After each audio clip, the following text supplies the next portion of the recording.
never wanted any of this. I never wanted to be in the games. I just wanted to save my sister and keep Peeta alive. Miss Everdeen, it's the things we love most that destroy us. As I told you, November's hitting that blockbuster season for the winter. And these days, you don't get no bigger than them Hunger Games, man. You don't. You do not. Everybody been waiting on that Mockingjay. They say you got your turkey, now go get some Mockingjay on your plate.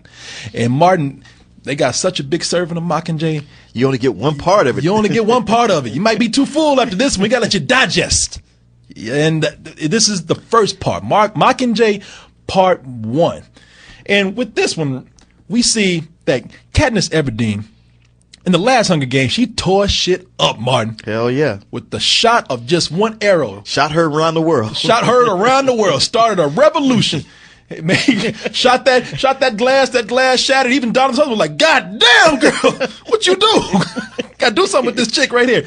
So now that she's been the catalyst of this revolution in this world that we have here, she finds herself in District 13 under a different leader, President Coin, played by Julianne Moore, alongside the rebellion leader Plutarch Havensby. Damn, these names. Yeah. Plutarch Havensby. Plutarch. Okay, Havensby. Damn, sound like a fucking munchkin or something. But he says, hey, you know what? She's strong. She's good. People want to follow her, but she just does not have the courage right now. She's good, but she can't act. Yeah, she can't act. We need to. She needs to be a model for the people. The people have been so war torn. The people are tired. The revolution is taking a beating. They need an image of hope, and Katniss is the person that they see being that beacon of hope. If only she could just quit being all in love. Can't stop thinking about that Peeta. That's true. Ain't talking about no pita bread either. People say, Corey, that joke has been told 100 times. Shut exactly. I didn't even want to follow you through that. Mark just getting up and leaving. Hey, man, you on your own for this review. That's the way it's going to be. But this is not so much the Hunger Games as it is the PR marketing games in this one. Pretty much. And that's what's going to get a lot of people with this movie right here. Because a lot of people going to come in. And if you come in with that wrestler's mentality, that wrestling fan mentality of, well, you know, when they gonna quit talking and kill some kids, then you're gonna be disappointed, because this is in addition to being a movie more about almost like a satire of marketing. This is also a more political film, and in a way, I think it does make that a smarter film, but also it pulls back on the action a little bit. A lot of talking, a lot of setup, and I don't know how many people are going to respond to that too well. Well, the thing you have to remember is that most people who are going to come see this have read the book, so they know that like you don't get to that big, what would be the Hunger Games part with this first part. The moment it got announced they were breaking it into two, I thought back to the book and I was like, I think I know exactly where they're going to have to break this, and they did it right at that moment. And it's like, yeah, everything up to that point, it's not exciting. There's one thing from the book that they missed, and I'm actually kind of surprised about it. And what is that? Well, so much of it, like me reading the book, I wasn't bored through this part, because you're getting to know the people, the characters, the setup, what it takes for Katniss to get out there. What's missing here is that, you got Julianne Moore playing President Coin, who's the leader of District 13 and pretty much the whole revolution. And how does she seem to you? Cold. Like, yeah, she's cold. She's a strong leader. She's like, all right, I need Katniss to do this. And, she smiles at her, kind of encouraging her along. Yeah. I read the book. President Coin was a straight up biatch. And everybody in District 13 were a bunch of assholes. And they were mean. And it was just kind of that feeling like, wow, okay, we're not getting bombed by the Capitol, but these people are dicks. This don't feel a whole lot better. Here we go. See, you be one of those people where ain't like the book. No. I'm not. I don't even judge the movie on that at all. The only thing I say is that the movie could have benefited by having that extra tension in it. Like, because everybody gets along, there's a feeling of safety. You feel like, hey, at least we're in a bunker. We're safe. Reading the book, there wasn't that. So there was nothing in it that felt like you could relax. It was like, we only kind of safe for now, but there's too much going on. There's no way to relax. You know what? I kind of felt the opposite way. Really? I felt like, man, okay. Like I said, it's not the Hunger Games 1, not the Hunger Games 2 that we just saw. Yeah. They're no more tournaments here.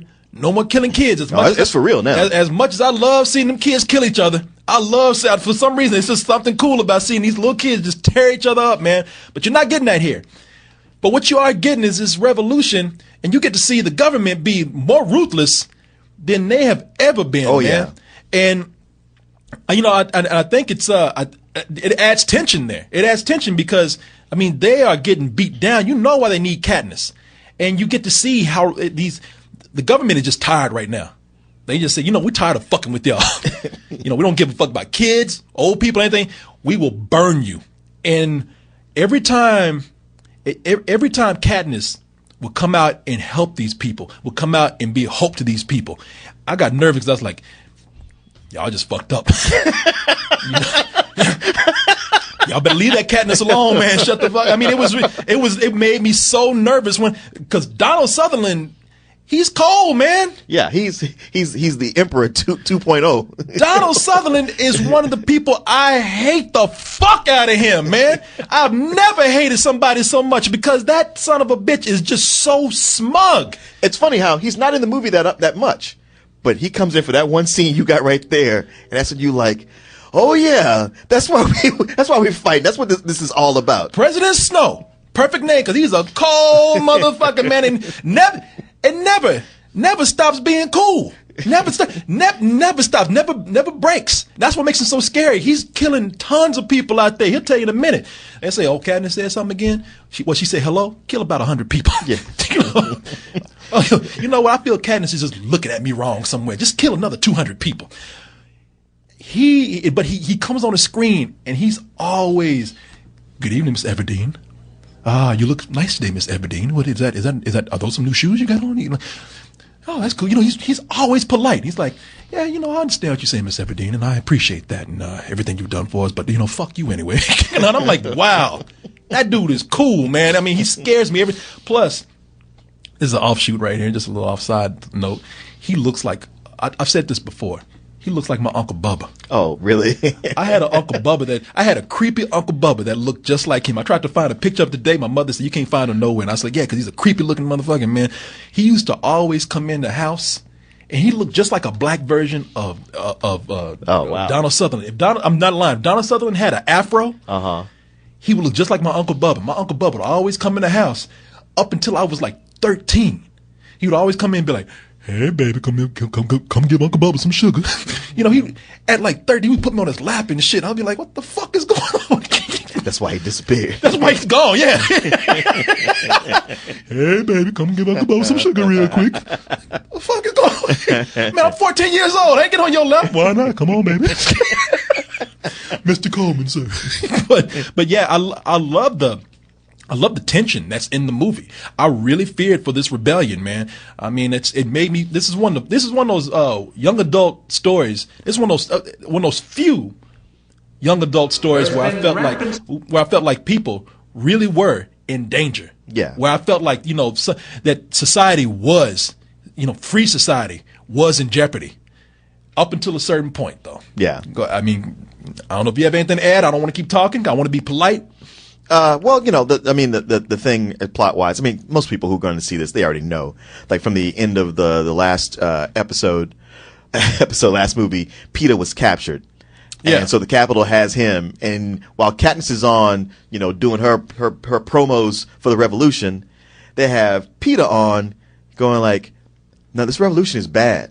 The Capitol is trying to save everybody, and Katniss is just being brainwashed. Don't listen to her. Baby, come home." And you know what? I'm glad you brought that up because that is my biggest sore spot with this movie right here. Yeah. Like I said, I think there's tension. I think the movie's well directed. I think it's the most mature out of all these movies. But I can't stand fucking Katniss, man. Oh, yeah. I can't stand her in this movie. With the last two movies, I thought she's strong. I really want to follow this character. This movie, I can't stand the shit out of her because she is selfish, man. I mean, the whole time people are telling her, girl, you need to help us because people are dying. We got a revolution at stake right here. And she always, Peter okay? Where Peter at? And they're like, well, how good was that dick? Was the sex that good? Because you can't get this motherfucker off your mind. I mean, she goes back to her district. Bodies are charged, skeletons everywhere. She even looks at a skull, and you're thinking, wow, man, she finally gets it. It's like, oh, that could have been Peter.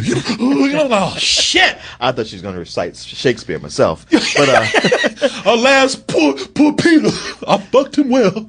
Well, okay, maybe they didn't drive it home for you because something you have to remember from the last movie, like, it came down to them being like they could only trust each other. And the way they got pulled out and told, like, yeah, there was a whole plan going on that we didn't tell you guys about. So for her, there's a real sense of isolation except for her connection with Peter.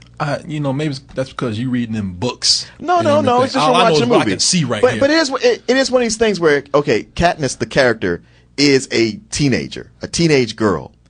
And with that, throughout the series, she does things that are infuriating just because that's what, the way a teenage girl's mind works. Like the whole thing with, when she's playing with these two guys and acting like, oh, you liked me the whole time?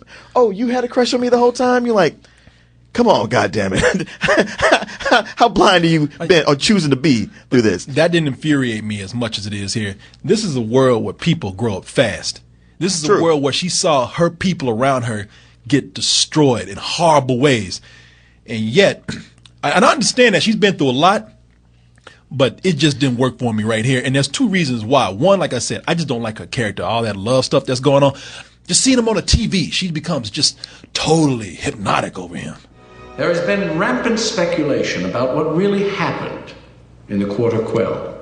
And here, to shed a little light on the subject for us, is a very special guest. Please welcome Mr. Peter Malak. Peter, a lot of people feel as though they are in the dark. Yeah, I know how they feel. Now, so set the stage for us. Talk us through what really happened on that final and controversial night. Well, first off, you have to understand that when you're in the games, you only get one wish. It's very costly. You're alive. Look at it. Just totally hypnotized. I mean, everybody in there trying to like keep their mind on the war. I'm just like, you know what? Well, hey man, you got to admit he is wearing some fly ass threads. You know, you know what? He is all pimped out right there. I mean, got himself a white pimp suit on. I mean, that's the thing. When you live at the Capitol, I mean, it sucks because you're part of an oppressive government. Yeah. But you get the dress, baby, to the nines all the time. I know you they do. Hook you up. I know you do. Katniss is like, she's like, God damn, that's a badass suit. Yeah. Jack. Yeah, I fucked that suit. Got on my nerves, though. It got on my nerves, and I tell you why. Because, like I said, I don't think that's an excuse of her just being a teenage girl. We've seen life change people when they're, children. Yeah. Shit, these goddamn refugees in Africa, you think they worried about the prom and shit? No. But they haven't had to fight in the Hunger Games. Yeah, they have. They're hungry every day. Shit, they fighting their stomach every day. What you talking about? It is not a game, my friend. Trust me. No, I'm really hungry. Not funny, man. You funny when I put you in the pot. Eat you. That's racist. That is racist. I recognize that. But the thing is that the reason why it bothers me so much is because I don't find the sincerity there. And a lot of these movies, the reason why a lot of young adult things haven't worked for me, except for maybe like The Fault in Our Stars, to a certain point, is because I like that movie a lot. But the reason why is because The Fault in Our Stars, that's a romance movie, right? Sure. Now, I'm watching something like this. This is an action film. And a lot of these young adult novels, especially that are made into movies, especially the ones where they want to appeal to teenage girls, they crowbar the love stuff in there. I'm not saying it shouldn't be there, but for here, it just seems to go against all logic that she is so infatuated with this boy that she would overlook all this horror around her. And I mean, and it wouldn't bother me so much if she just wasn't so bitchy about it. They're saying, yeah, we need to go here and save these group of people in this district. Well, I'll do it if you get Peter out. Otherwise, fuck you. And I'm like, you know what? I'm gonna kill this bitch. I can't stand this shit, man. I don't. It's a personal thing. I hate that, though. I hate that. It's like all these people dying, and you trying to get a date with this guy again. Fuck you. Tell you what, Josh Hutchins, is that his name? Josh Hutcherson. Josh Hutcherson. Yeah.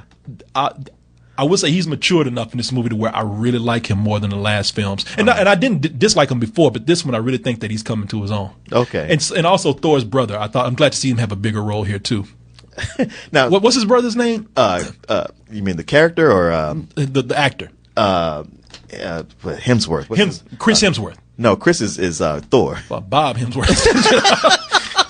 I don't know. Thor Jr. Little Thor. Oh, this poor guy. I know, this poor guy can't. Jimmy Hemsworth. He can't catch a break. He's always gonna be Thor's little brother, man. They should have made him Loki. Wait up, Thor! Wait, my cape is caught. Hey! Yeah, let me do this brother some respect right here and get his actual name. Get his actual name, Liam Hemsworth. Liam, yeah, thank you. Pay him some respect. I'm sorry, because I'm glad to see him have a bigger role in this. He does have a bigger role. If like what you're talking about with Katniss and all, I didn't have a problem with that. I mean, that's the way the story works. So, that's part of the tension. For me, it was his character being just kind of a bitch. Who? Peter? Yeah, no, Gale. Oh, Gale. You're talking about Liam Hutchins? Hemsworth. Yeah, the way she's like, oh, Gale, what did I do? Oh, yeah, I know you only come to me whenever I'm in pain because you like to help people, but clearly you like Peter better than me. It's like, man, he was the one. I'm like, you need to drop all that. You got other things here. Yeah, you know what? Like, why are you that worried about her in a romantic way? Like trying to get the triangle back in there, like. In the book, they did do more with the triangle. In the movie, they don't, which I thought was a better move. I was like, this triangle shit is played. It's done. And just even the little bit they touch on, I'm kind of like, this is not working. Yeah, and see, it's kind of the same way I feel. I mean, I'm hating that everybody in this apocalyptic world is having all these petty love issues. Well, I mean, like I said, for Katniss, it's her story, and it's all about how. Her life she's been dragged from one thing to the next with barely a chance to catch her breath. And the only thing she can cling to is like, okay, what do I want? I got everybody telling me what I need to do and what I should do. And what I know for sure is what I want. And you know what? You're right about that. I did feel that part of it. I mean, I still don't like her, but I say she's being manipulated by everybody. Yeah. And especially by Philip Seymour Hoffman, who I liked so much in the last movie. But in this one, I'm like, man, you might want to lay off. I mean, she just got back. She's still in shock, and you're still trying to push her. Right, but that comes back to the like, hey, we got a revolution. We got to do this now. Everybody's like, we got to do this right now. It's like it sucks for her, but fuck her. We got to get everybody motivated right the fuck now. God damn, are we gonna agree on something right here? I mean, we keep passing each other on the fucking road, man. I'm like, wow. Just trying to get, I'm really trying to meet you halfway, but every time I get halfway, you just come speed by beside me. It does seem like that keeps happening.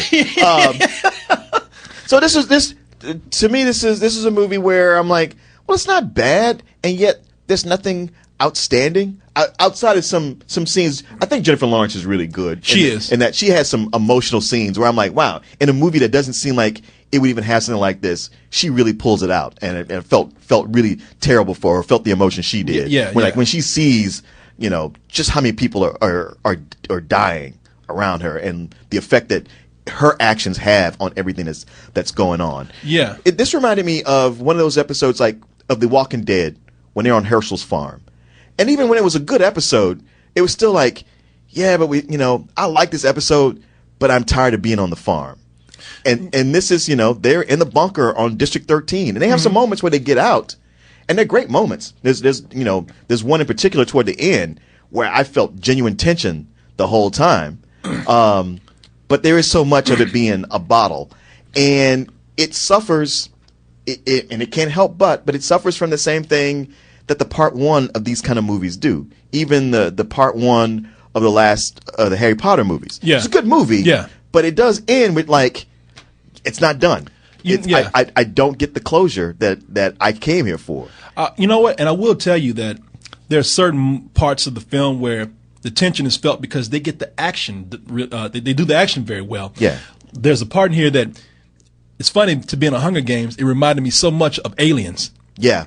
There's a part that to do a rescue mission, and these soldiers go in, and it feels claustrophobic and still very the momentum of it and the pacing of it felt just like something out of Aliens. It felt like a James Cameron was directing that part. And that's what I was talking about. It's like, look, I'm watching this. I know the outcome, and I still was just kind of like, shit, come on. Yeah. And it's cool seeing, again, some actors come up that you see in other places get a chance to do a little more work, especially when they're British, and we play that game. Can you do an American accent? Uh-huh. And in this one, we have, what's the girl's name? Natalie Dormer. You remember her from Game of Thrones? Yes. She's the chick that got naked. Right. I was like, which one? Yeah, on Game of Thrones, jeez. Yeah, no, see, it's funny seeing her. When Martin was like, I know her. I was like, yeah, Martin, which one? Well, it's funny seeing her in this. It took me a while. I was just like, where did I know this girl? Oh, Game of Thrones, jeez. Yeah, exactly. And in this movie, she plays Cressida, I believe is Cressida. And she's sort of for the Revolution, the videographer, documentarian, and she's the one that hopefully will catch Katniss at the right moment, at the right time, with real emotions, saying the right thing. This is my assistant, Masala. It's an honor to meet you. Hey, it's my And your Stop cameraman naming us over after there, food. Pastor? I'm hungry. Hello. And Pollux. I'm really Philip Seymour Hoffman. Dual roles.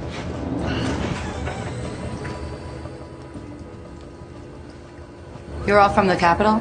Plutarch got you out? Don't expect much chit-chat from him. Capital cut his tongue out years ago. Damn, they don't fuck around. I know. And for somebody who got that tongue cut out, he seems really happy about it. Yep. And they ate it too. It was delicious. You're just smiling. You cut your tongue out. That's why I'm happy to be here. Apparently, he poked his eardrums out too, because he's just sitting up there like, I don't know what that fuck is anybody saying right now. It's like, I shouldn't even give him a chance to answer. Yeah. You live here? You from the Capitol? Yeah. Don't talk to him. Don't say that to him. Yeah. He can't talk. But yeah, you know what? I like this movie. Although I will say, well, I'll get back to this in a minute. I'll leave this as my last point here.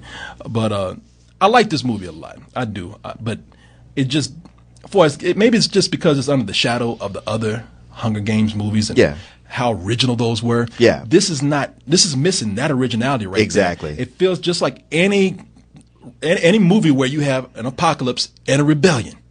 And that's not to say this is bad, because the material that it comes from it originally comes from helps it out a lot. But still, though, it is kind of a slight letdown, and that's why I'm giving this a high matinee. I'm giving it a high matinee also, and it's excuse me. I mean, like I said, it's a victim of just being that part in the story, the first part of the last part.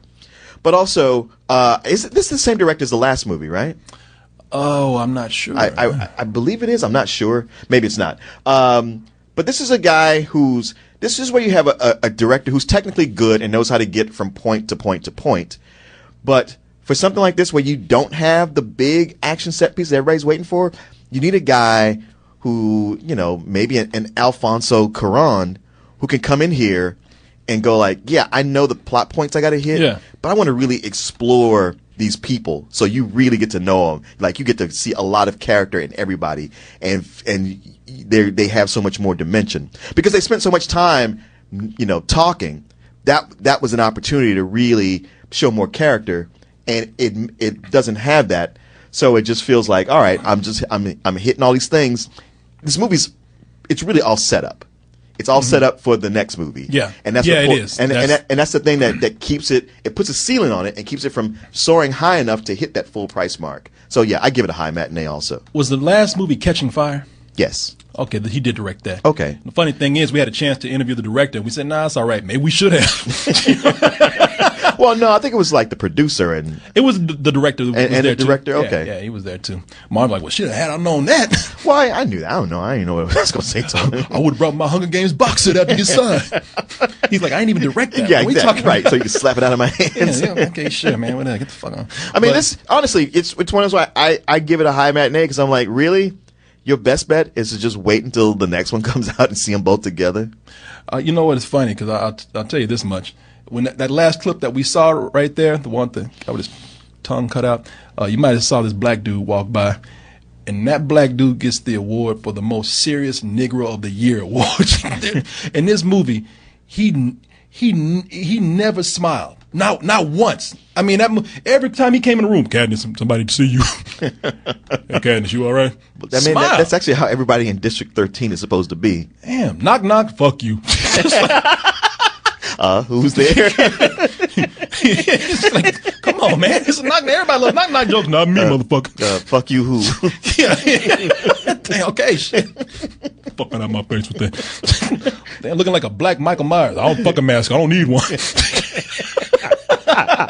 Smile, man. It's okay. It's okay. I do not play. Yeah.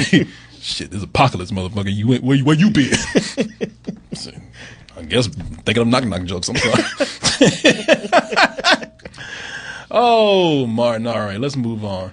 Hey, Martin. Yes. Knock. Who's there? A game, Martin. A game. Oh, the real Hunger Games. Yes. I hope you're hungry, Martin. We got a game. Martin gets a gold stir. Hungry for that star. Look at you trying to get it. I wish that Corey could mess with you like that and give you that star one day. I'm gonna make an animation one day where you actually get the star and just beat the shit out of me. Give me that shit. Trying to mess with you. Martin, you know what? Forgot to tell people again, we need another contestant. Y'all know how it goes. For these games, I asked Martin 5 questions. If Martin gets 3 out of those 5 right, the person that he's playing for, which could be you, gets a prize. Now, just send me an email. Y'all know, send it to kcoolmans@gmail.com. You see that email address up there all the time, and just say, I want to play a game. Come on, Hector. No, Hector missed this game.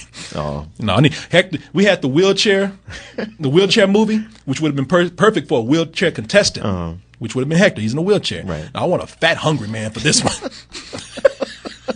We want to get you a buffet over at the Golden Corral if you win. Man, you know how, I was not expecting Philip Seymour Hoffman's role to be that big. What are they going to do for the 3rd movie now? Kill him. Find a way to say, just off screen say, oh shit, he's been shot. Right. Oh no. we tried to save him, but his body has been thrown everywhere. We don't know what to do. His body was so mangled it's unrecognizable. Closed casket.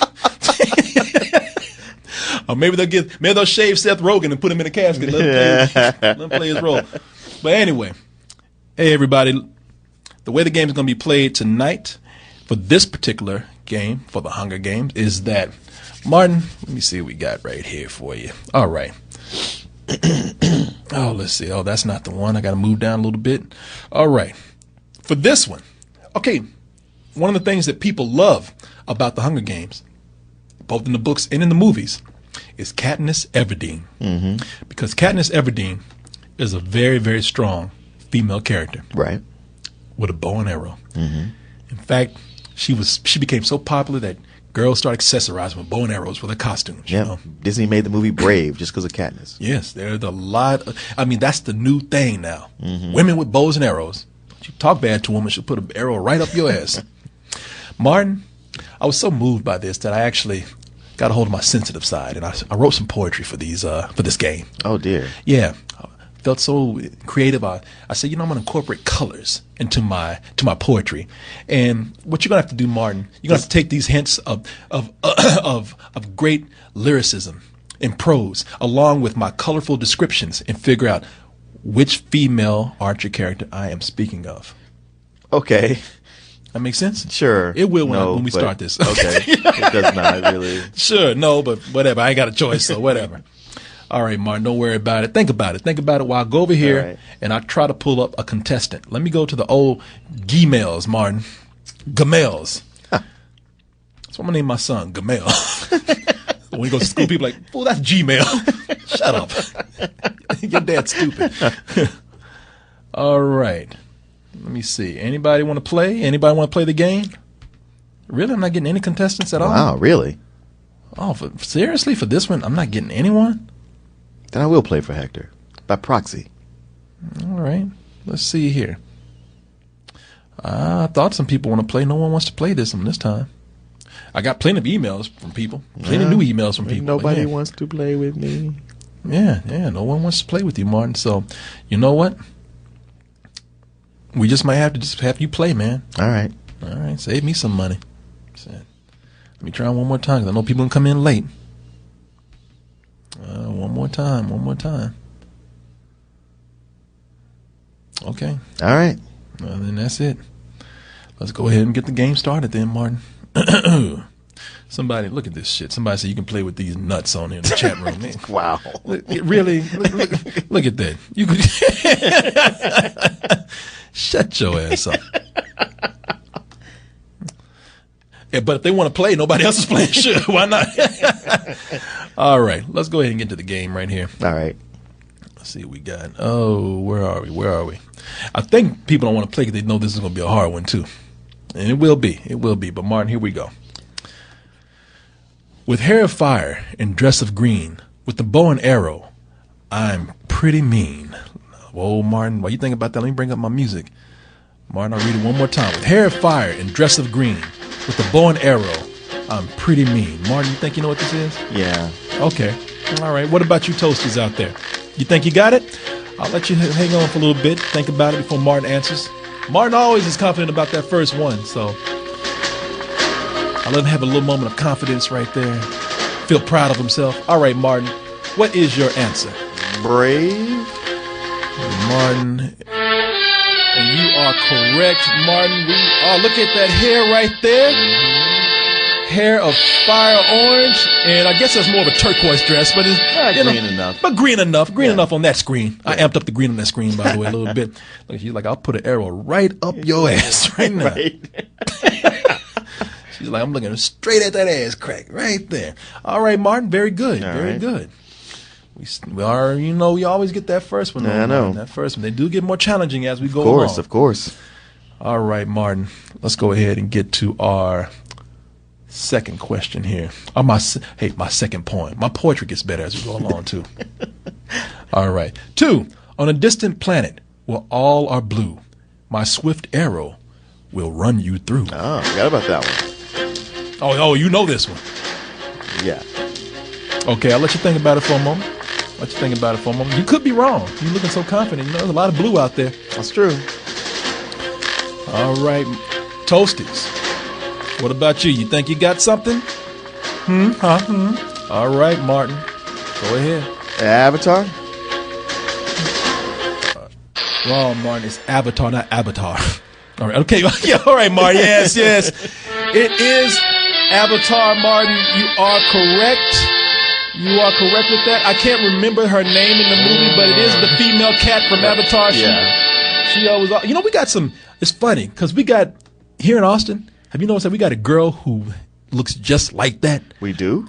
She got tattoos all over her face. I've not seen that. And got her teeth sharpened. And she's got she actually got whiskers in her face. Really? Yeah. I'm not kidding. Where have you seen her? I don't doubt it because we've had people like that before. Oh, waking up from my bed one morning. He'll be here all weekend. Hey, try the veal. No, but you haven't seen that chick around town who's like that? No. Yeah. I do look at her in this movie. I think that's the sexiest CG effect that I've ever seen, man. I agree. There are points where, I see what Cameron, James Cameron was talking about, because they paid so close attention to the 3D in this movie that her ass was jiggling when she was running. Blue ass. At first, I thought when you were so confident, you were like, I got this one. I was hoping you were going to say Smurfette. Oh my God. Did Smurfette ever use an arrow? Yeah, in a Smurf special, she did. Okay, all right. No, she never did. I'm sure there's some fan art out there somewhere, though. All right, Martin. Number 3. The story of a king they thought wasn't true, but I proved them wrong when my arrows flew. Damn, boy, I'm good with this shit. Man. It's like the riddle of the Sphinx. Yes. This was a hard one, Martin. It is. Say it again. This story of a king they thought wasn't true, but I proved them wrong when my arrows flew. Whew, okay. Yeah, you know what? I've riddled this one enough to where you're not going to get it, but you're going to see what I mean. Okay. When I give you the answer, but just just yell something. All right, King Arthur as Keira Knightley as Guinevere. Oh fuck you! You know what? Shit, man. Fuck it. I really am mad about that one. I thought I had you with that one, man. Shit, fuck you, man. And she's like, but it's true. You go to hell, man. She's like, I was blue with a bow and arrow way before Avatar. Shit, way before. I was Avatar before Avatar. In fact, I'm aiming at that chick right now. Take my thunder, will you? How'd you get that one? I remembered that. You did? Yeah. Okay. Quit fucking with me then. Don't give me that face. Oh, I don't know. Just tell me.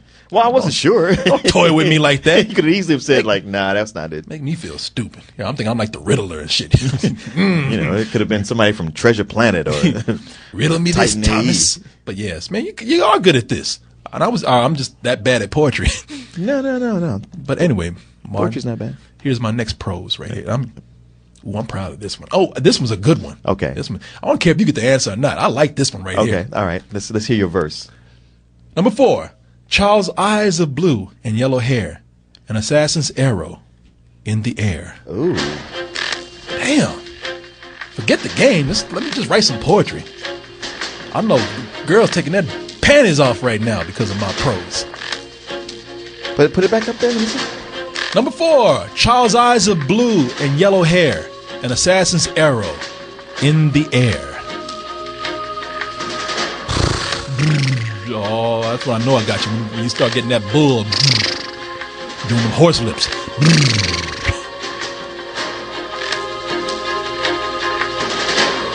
I think I got you with this one, Mark. Just yell something out. Look, young assassin, man.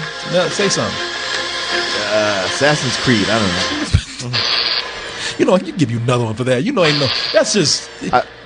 I don't. Okay, Martin. Let me tell you what it is. It is Hannah.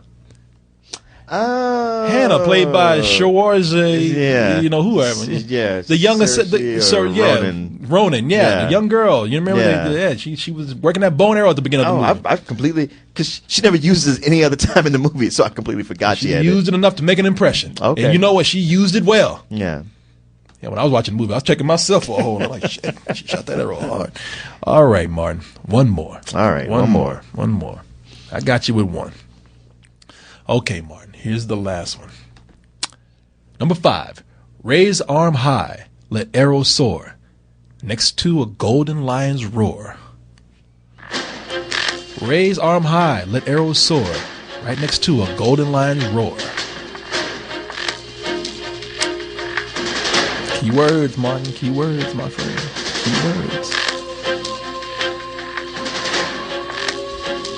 Come on now. Think. And just yell something. The Hobbit, Desolation of Smaug. I guess they got that elf in there. Yeah. You ain't see no lion in The Hobbit, though. Yes, but Smaug was described as having the face of a lion, and he covered it gold. I'm not that cryptic, man. I'm talking. You could be. I'm talking about the Chronicles of Narnia, man. Oh. Yeah. They were, okay. Let me see. What's that chick's name right there? Lip. It's Susan Pevensey. She hung out with the golden lion, the ultimate golden lion. Yeah, I guess Aslan. So. Yeah. Oh, Martin, you didn't even care with this one. That's why. I did care. I forgot. Did you get 3? Yeah. Oh, see, somebody. It was a hard game too. He could have won for somebody out there. Yeah. He could have won for someone, but Martin, anyway. You just played for nothing now. I know. You get no prize. I get nothing. You get nothing. Nobody gets nothing. There's no winners. There's no winners. Well, you know what? We got to hear your verse, so that makes us Except all me. winners. You know what? That's true. You as full of shit as you are. You know what, Martin? You look at me and think bullshit, but it's okay because I'm still a hit. Thank you. Okay, next time, quit while you're ahead. Don't drop the mic on that. Thank you. And there he goes, the great poet, the great poet illiterate. There he goes. Corey Coleman. He's left the building.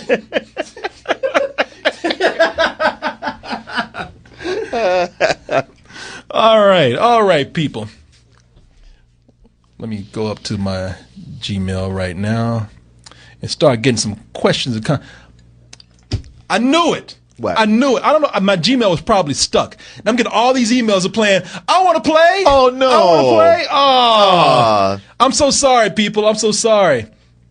Damn, I guess my Gmail was stuck. I'm sorry.